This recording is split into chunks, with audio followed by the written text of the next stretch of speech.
She was really annoying me, and I was so happy when he put her in her place and told her that, come, you're just low-hanging fruits. Like, hi guys, welcome back to my YouTube channel. My name is SN and in today's video I'm going to be reviewing Castle and Castle season 2.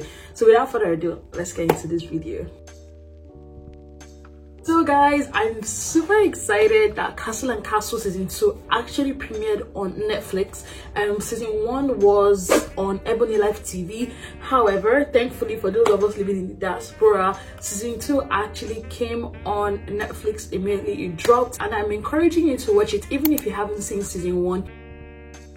Castle and Castle basically is about this law firm called Castle and Castle that is owned, or rather managed, by Remy Castle and Tega Castle.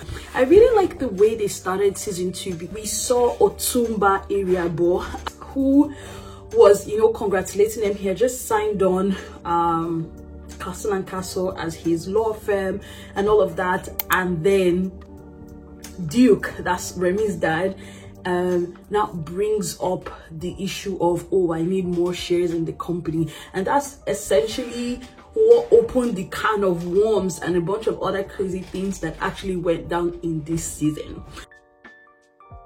In terms of storytelling, one thing I really like about this season is that they really developed the story way better than they did in season 1. So in season 1, we basically saw a lot of cases, a lot of lawsuits that they were bringing and they were solving, and it was very interesting to see. That was giving me Suits vibes. However, in season 2 they focused the story more around the lives of the characters, which I thought was very good. For certain people, they went very deep into their personal lives, like for example Malik, with the whole wife that he had, introducing his mother. And one thing for me that I have to point out is that it took a while, it took a few episodes for them to get to that part. For me, I was already looking for him. I was like, where's Malik? Why is Malik not getting any action? So yeah, I like that they did give him his own story. It just happened rather late in the series for me. Echo as well, we saw the strain that was somewhat present and hinted at in season 1 between her and her husband, and she being the breadwinner, and now he's kind of already in that space, and then this weird love triangle between, or this newfound romance between her and Malik. I really liked that that was her own story. The same for Doshima. Doshima was a couple last year, can you imagine? I mean, in season 1, and now she works for the law firm. The story around Doshima is like women empowerment. That's the vibe I'm getting, feminist vibes. Like, don't mess with me. I really like that they introduced that narrative about workplace harassment, and even the bit on bisexuality, or with the case of the 2 lesbian girls and keeping the family name. I really liked that angle. I like that they introduced that. And of course, we had like the main plot, the big story around Remy Castle, Tega Castle, Duke, and the Otumba thing, and Captain. I don't really want to give spoilers, but anyway, you guys, I'm hoping that you've watched it, but you know what I'm talking about. Yeah. And of course, Deyemi playing Kwabena, his own part was very, they didn't really show us his personal life as such, and I like that because I wanted more stuff around law, around the law firm and things like that. And I was very happy that they allowed him more screen time. We saw that he was basically the only lawyer that was lawyering in Castle and Castle, that wasn't getting sidetracked with all their personal issues, and I really liked that. Oh my god, Duke is annoying. He is so annoying. Like, when they show that man, I'm always like, this man is just a poison. Like, I don't understand why Remy cannot just put her dad in his place. Like, yes, at some point this law firm was yours, you've given it to me, it's in the family, let me run it the way I want to run it. Like, stop butting in, stop poke nosing, because he basically opened a can of worms. Like, I can't even believe that Captain fell for that, oh, they are threatening my family vibes. and then went ahead to kill Otumba.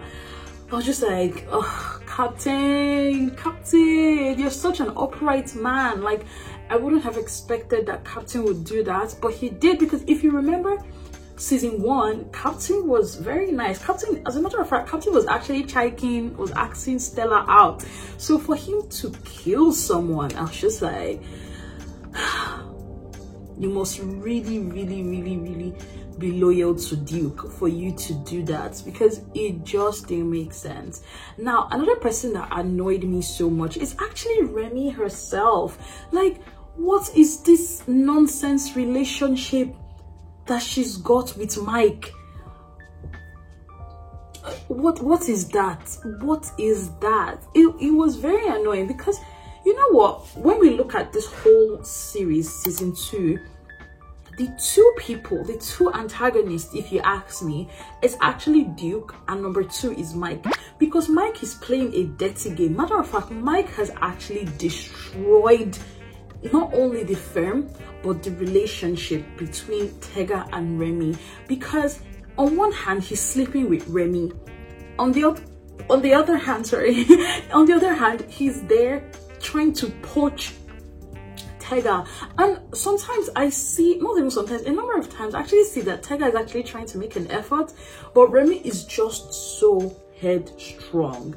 And of course, RMD Tega ended up messing up and sleeping with I don't even remember her name, Adelawi. Like, oh my god, when it happened, I was like, it was only a matter of time.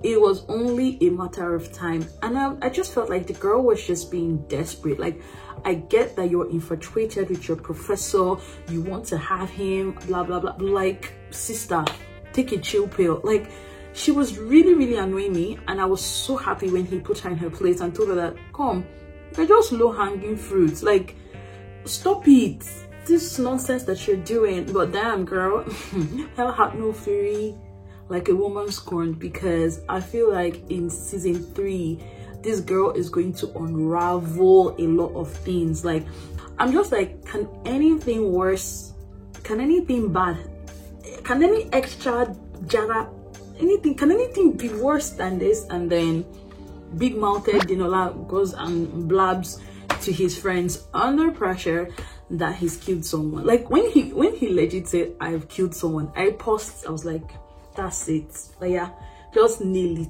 In short, this whole this family, all of you, oh yeah, pack your bag, bam, all of you are going to jail. Father, mother, because you guys, not only did they cover up a murder case, they are covering up a second one, the one that the grandpa, it's just like, I don't even know, it's really, this series, I don't know, they're just giving me a lot of vibes, giving me How to Get Away with Murder vibe. Like, you kill somebody and then you kill another person to cover a death. It's just going to be going on and on and on like that. So whew, I think the actors did very well. I think they even did better than how they acted in season 1. And in season 1, they were very convincing. I just have to give an applause to Dakori, because she is in a league of her own. Like, her acting was just spectacular. Like, I can't even choose between these two actors. For the male, is between Bimbo Manuel, who is playing Duke, Remy's father, and Deyemi Okolaon, who is actually playing Kwabena. I don't know which two, because Kwabena this season he was just very good. Like, he really, I don't know how to say it, I feel like he has really elevated his acting. Whatever it is he's doing, I just have to say, keep it up, dude. Like, you're doing so well. Daniel Etimefeong had more screen time this time around, and I was very happy. His role kind of reminded me so much of the role he's playing in the Men's Club. I don't know how I feel about that. I felt it was a little bit very stereotypical. However, he played it very well. Speaking of new people that they introduced to the show, I was very, very, very pleased to see Ikechukwu. Oh my god, Ikechukwu is such a great actor. I feel like even a better actor than a singer, if you ask me. And then other people that I was very excited to see, of course, Bisola. She did well. Bimbo Ademoye as well. They did well. They did all right. I didn't mind it, even though their scenes weren't exactly my favorite. And of course, this review won't be complete without me talking about the fashion. Yo, case in point, Dakore's outfits. Oh my god, she was giving me, I don't even know, Olivia Pope vibes. She was also giving me Jessica. If you watch Suits, you know how Jessica used to dress. She was giving me Jessica vibes. In short, it's not even Olivia Pope, it's Jessica vibes. Like, the outfits, the dresses, plus she's beautiful. The bone straight hair, it was stunning. And of course, the makeup, oh, it was beautiful. But can we talk about Miss DSF's skirts? Oh my god, those skirts were tight. I was like, sister, this is your skirt. Of course, Echo Adewo looked stunning. I loved all her skirts. There was this skirt that she wore that had like tassels. Oh, I want that skirt. Like, one thing that I didn't enjoy so much was the comedy part. It's Bisola, Bimbo Ademoye, the Three Sisters vibe with Stella. That whole bit, it just made me very uncomfortable. I was just like, this is, I don't think it's realistic coming like from a Nigerian point of view. Like, if it has happened to anyone before, like, okay, but I don't think it added anything to the story. I honestly and 100% believe that the reason why they introduced those scenes was to add a little bit of comedy to the show, because it's kind of like a serious show. It just didn't land. It didn't land well for me. To be honest, I preferred listening to Mr. Monday crack his jokes. In short, matter of fact, all of Mr. Monday's scenes actually cracked me up, particularly him trying to be Advocate Monday for his very stubborn keke client guy. I found that more entertaining, more comic, funnier than the whole Stella thing. I think when I watched season 1, I was very excited about Denola Gray, seeing him act. He acted very well, that spoiled rich kid. So I was excited to see more of that and where that storyline would lead to in season 2. However, I was really missing Denola on my screen. Oh my god, I was actually missing him on my screen. They did show him a few times hanging out with his new music friends, which by the way, the moment I saw the group I was hanging with, I was like, dude, you're going to spill the beans. You are going to spill the beans. And he did. But like, I get where what they were trying to paint. Like, he was in a dark space. Like, dude killed someone. He needed to get that off his chest, you know, even though they made it in quote go away. He needed to heal from that traumatic experience, and then saddled with the load of being or living up to the castle and castle name. His dad is like Professor, you know. So I get that his storyline, and I could really relate with Denola. I just really wish they gave him more screen time, because he's a brilliant actor as well. I was just a little bit disappointed with the way his story didn't really evolve as much. I feel like the production of this series, this particular season, was very, very, very good. It was top notch. It didn't feel like a series. It felt kind of like a movie. And I'm very happy, because whenever a series or a Nigerian series or movie comes on Netflix, I'm always expecting the best. I'm expecting very, very, very high quality stuff. Like, I don't want rubbish. And watching this series just made me realize, like, there's such a huge difference between series that is made for TV and series and web series. Because lately I've been enjoying a lot of web series, but watching this one, it felt very I don't even know, well, is it well-rounded, well-defined.